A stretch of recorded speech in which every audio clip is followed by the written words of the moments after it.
નમસ્કાર દર્શક મિત્રો, સ્વાગત છે તમારું ગુજરાત માહિતી યુટ્યુબ ચેનલમાં।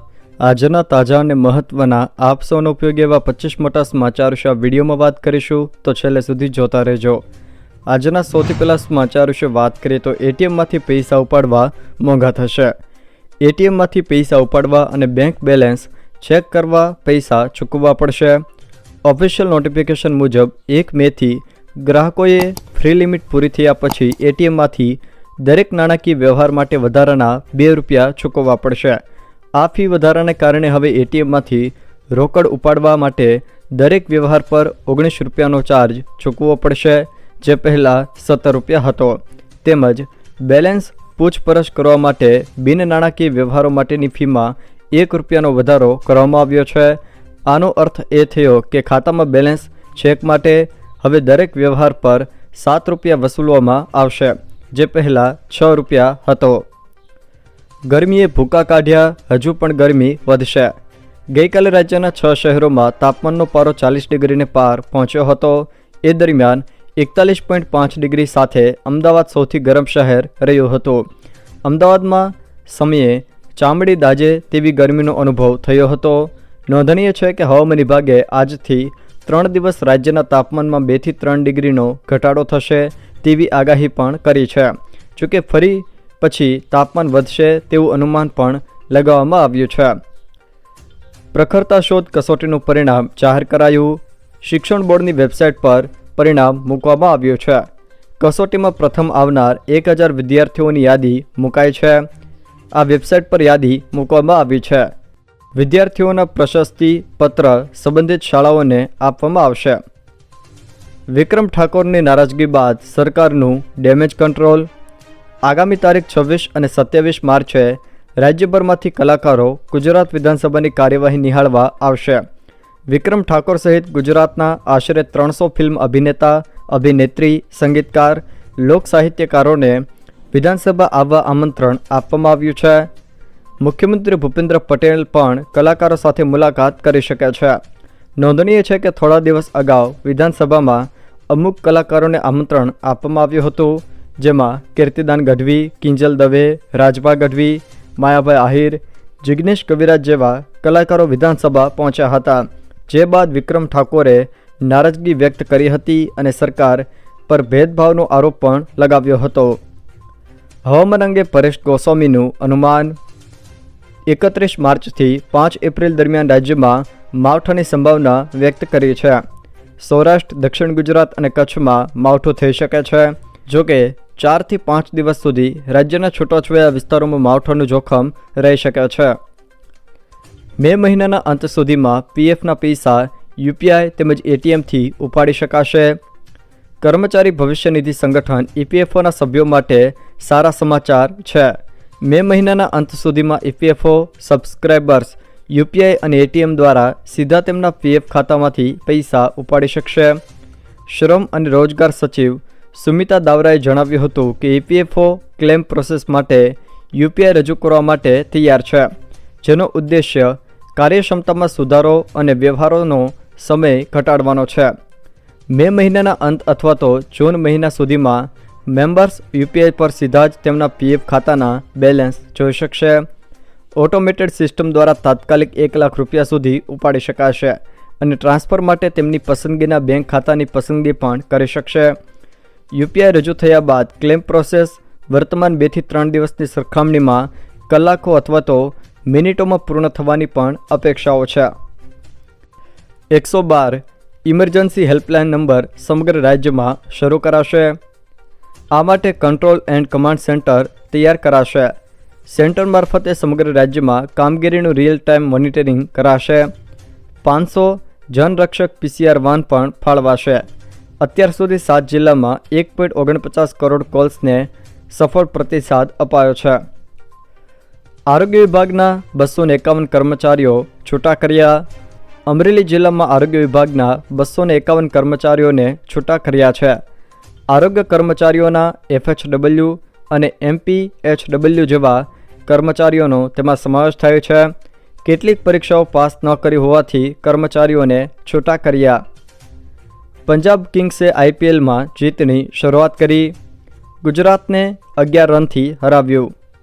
જીટી વર્સિસ PBKSમાં પંજાબે ગુજરાત ટાઇટન્સને 11 રનથી હરાવ્યું છે. પંજાબ કિંગ્સે ગુજરાત ટાઇટન્સને 244 રનનો ટાર્ગેટ આપ્યો હતો. જીટીના સાઈ સુદર્શને 74 અને કેપ્ટન શુભમન ગિલે 33 રન ફટકાર્યા છે. જોકે પંજાબ તરફથી શ્રેયસ અય્યર 97 અને શશાંક સિંહ 44 રન બનાવીને અણનામ રહ્યા હતા. સત્ર પૂરું થવા આવ્યું ત્યારે ધારાસભ્યો માટે નિયમો જાહેર. ગૃહમાં પુસ્તક છાપા વાંચવા નહીં તેમજ જે મંત્રી તેમજ ધારાસભ્ય વિરુદ્ધ આક્ષેપો કરવા હોય તેમને અગાઉથી જ જાણ કરવી. આ નિયમાવલીને પગલે ધારાસભ્યોમાં ગણગણાટ હતો કે 28 માર્ચે સત્ર પૂરું થવા આવ્યું ત્યારે આ નિયમો યાદ આવી રહ્યા છે. ગુજરાત વિધાનસભામાં ધારાસભ્યોએ શું કરવું અને શું ન કરવું તેની નિયમાવલી જાહેર કરવામાં આવી છે.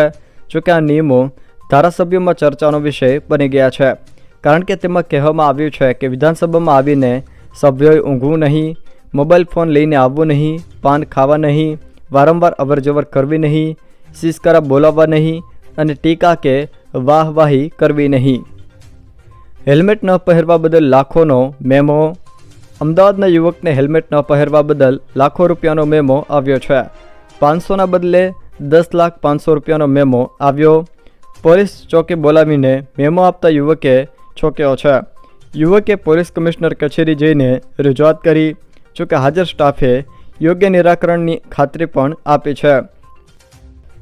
150થી વધુ ગેરકાયદે કોલસાની ખાણો પર દરોડા. સુરેન્દ્રનગરના થાન તાલુકામાં ગેરકાયદે કોલસાના ખનનની પ્રવૃત્તિઓ સામે કાર્યવાહી કરવામાં આવતા ચકચાર મચી હતી. ચોટીલાના ડેપ્યુટી કલેક્ટર HT મકવાણા અને તેમની ટીમ 150થી વધુ ગેરકાયદે ખાણો પર દરોડા પાડ્યા હતા. દરોડા દરમિયાન હજારો ટન કોલસાનો જથ્થો જપ્ત કરવામાં આવ્યો છે. તપાસ દરમિયાન ખનન માટે વપરાતા ટ્રેક્ટર અને અન્ય સાધનો પણ જપ્ત કરવામાં આવ્યા છે.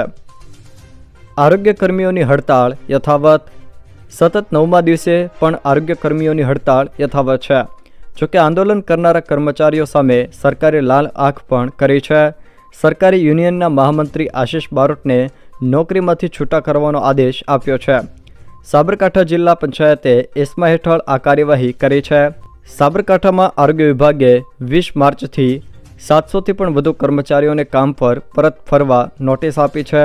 જોકે આ નોટિસના પગલે 117 કર્મચારીઓ કામ પર પરત ફર્યા છે. મધ્યાહન ભોજન યોજનાના કર્મચારીઓનો વિરોધ.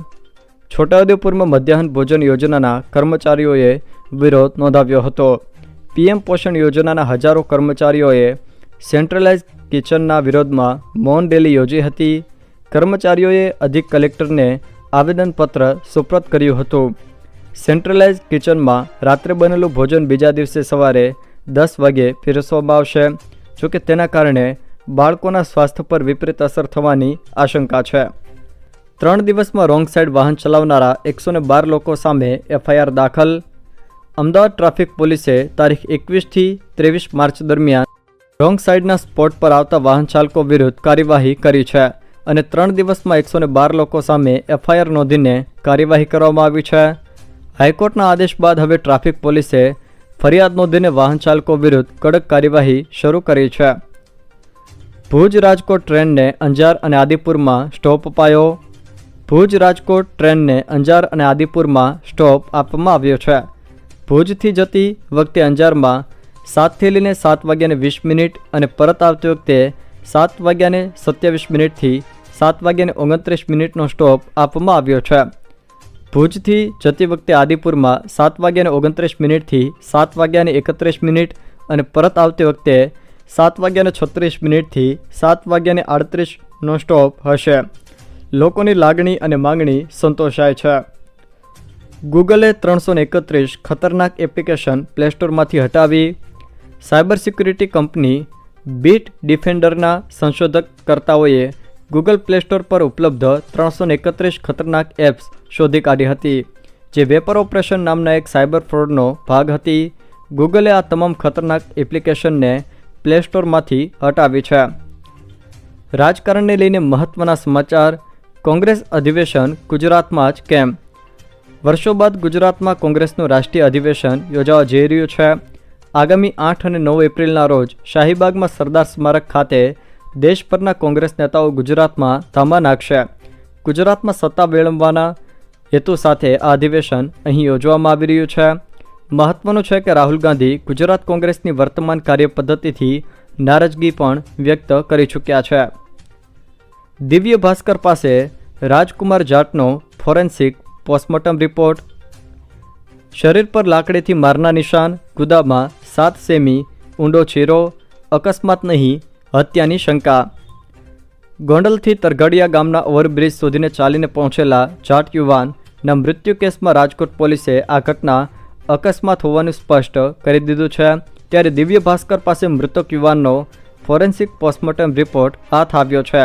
તેમાં અનેક મુદ્દે શંકાઓ દર્શાવવામાં આવી છે. મુખ્યત્વે મુદ્દા નંબર 30 અને 31માં એવું જણાવવામાં આવ્યું છે કે યુવાનની ગુદામાં 7 સેન્ટીમીટર ઊંડો ચીરો છે, તેમજ લાકડીથી મારવામાં આવ્યો હોય તેવા 4 સેન્ટીમીટરના ઈજાના નિશાન પણ છે. આ ઉપરાંત એવી અનેક ઈજાઓ થઈ છે કે જે માત્ર અકસ્માતને કારણે ન થાય, પરંતુ એવી ઈજાઓ થઈ છે કે જે શંકા પણ ઉપજાવે છે. ઓનલાઈન જાહેરાતો પર ડિજિટલ ટેક્સ નાબૂદ કરવાનો સરકારનો પ્રસ્તાવ. 1 એપ્રિલ 2025થી ઓનલાઈન જાહેરાતો પર કોઈ ડિજિટલ ટેક્સ નહીં લાગે. આ સંદર્ભમાં સરકારે સંસદમાં એક પ્રસ્તાવ રજૂ કર્યો છે. આ પગલાંથી ગૂગલ, એક્સ અને મેટા જેવા ડિજિટલ પ્લેટફોર્મ પર જાહેરાત આપતી કંપનીઓને ફાયદો થશે. આ ફેરફારોના કારણે નાણાં રાજ્યમંત્રી પંકજ ચૌધરી દ્વારા લોકસભામાં રજૂ કરાયેલા નાણાં બિલમાં 59માં સુધારાઓનો એક ભાગ છે. રાજ્યની 9 આયુર્વેદિક કોલેજોની માન્યતા રદ. ગુજરાત આયુર્વેદિક યુનિવર્સિટીની વિજિલન્સની ટીમે રાજ્યની 9 કોલેજોની માન્યતા રદ કરી છે. સ્ટાફ અને સુવિધાઓનો અભાવ હોવાથી કોલેજોની માન્યતા રદ કરાઈ. કોલેજની શરૂ વર્ષની માન્યતા રદ કરાતા વિદ્યાર્થીઓએ સવાલો પણ ઉઠાવ્યા છે.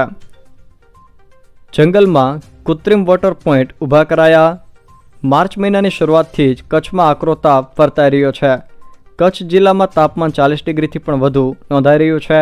ત્યારે કચ્છના વન વિભાગ દ્વારા ગરમીના આકરા પ્રકોપ સામે રક્ષણ મેળવવા અબોલ પ્રાણીઓ માટે અભયારણ્યમાં અને ગાઢ જંગલોમાં ખાસ વન તળાવ અને કૃત્રિમ વોટર પોઈન્ટ ઊભા કરીને તેનામાં ટેન્કર મારફતે પાણી પહોંચાડીને વન્યજીવો માટે પાણીની વ્યવસ્થાનું આયોજન કરવામાં આવ્યું છે. ગોંડલથી આવ્યા મોટા સમાચાર. ગોંડલમાં સંયુક્ત પત્રકાર પરિષદમાં ભાજપ જિલ્લા પ્રમુખે મોટું નિવેદન આપ્યું છે. ભાજપ જિલ્લા પ્રમુખ અલ્પેશ ઢોલરિયાએ કહ્યું કે ગોંડલની સીટ પરથી ગણેશ જાડેજા જ ધારાસભ્ય બનશે. તેઓએ કહ્યું કે કોઈએ ગોંડલની બેઠક માટે લાલ ટપકાવવાની નથી. ઝેરાસિંહ જાડેજા અમારા બાપ સમાન છે અને ગોંડલની સીટ પરથી ગણેશ જાડેજા જ ધારાસભ્ય બનશે. જે લોકો ગોંડલને મિર્જાપુર ગણાવે છે તે આવારા તત્વો છે. આવું નિવેદન ભાજપ જિલ્લા પ્રમુખ ઢોલરિયાએ આપ્યું છે. જો મિત્રો આ વિડીયો તમને પસંદ આવ્યો હોય તો વિડીયોને લાઇક કરો, તમારા મિત્રો સાથે શેર કરો અને જો તમે અમારી ચેનલમાં નવા હો તો ચેનલને સબસ્ક્રાઈબ જરૂર કરજો, જેથી મારા આવનારા તમામ વિડીયોની માહિતી તમારા સુધી પહોંચી શકે.